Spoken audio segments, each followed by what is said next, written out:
ሰሜን ኮሪያ የመጀመሪያውን ዘመናዊ ሚሳኤል ተሸካሚ የጦር መርከብ ወደ ባህር ማስገባቷ ለቀጠናው የደህንነት ስጋት ሆኗል። የሰሜን ኮሪያ የባህር ኃይል ታሪካዊ ለውጥ በማድረግ ለመጀመሪያ ጊዜ ቾህዋን የተሰኘ ዘመናዊ የሚሳኤል ተሸካሚ የጦር መርከብ ወደ አገልግሎት አስገብቷል።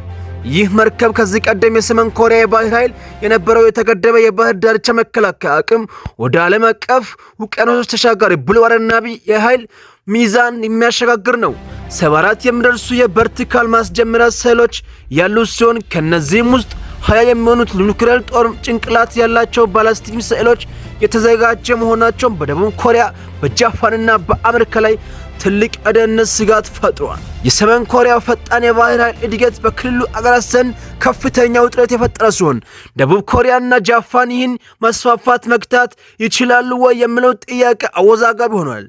ደቡብ ኮሪያና ጃፓን በአሁኑ ወቅት ከሰሜን ኮሪያ በላቀ ደረጃ የላቁ የጦር መርከቦች፣ የአየር መከላከያ ስርዓቶችና የኤሌክትሮኒክስ ጦርነቶች ችሎታ አላቸው።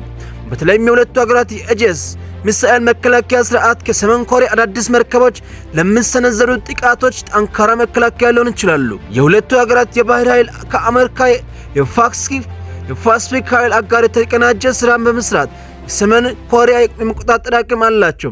ሰሜን ኮሪያ ምንም እንኳን መርከቦችን ብትገነባም በአንድ ለአንድ የባህር ኃይል ግጭት የሶስትዮሽ ጥምረትን አሜሪካ፣ ጃፓን፣ ደቡብ ኮሪያ ማሸነፍ የሚችሉበት አቅም እንደሌላቸው የዘርፉ ባለሙያዎች ይናገራሉ።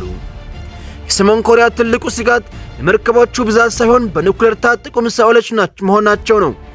ይህ ደግሞ ባህላዊ የባህር ኃይል መከላከያዎች ከማለፍ ባለፈ ቀጠናው የኒውክሌር ጦርነት ስጋትን ስለሚፈጥር መፍትሄው ወታደራዊ ብቻ ሳይሆን ዲፕሎማሲያዊ ጫናዎችንም ያካትታል። ሰሜን ኮሪያ በግንባታ ላይ ያሉ ተጨማሪ መርከቦችን ኮንጊኮን እና ሌሎች የምርት ሂደታቸውን በከፍተኛ ፍጥነት እየገፉበት መሆኑ ለክልሉ ሀገራት የጦርነት መርከቦች ብዛት ምርካል ፈርት ፈተና ሊሆን ይችላል።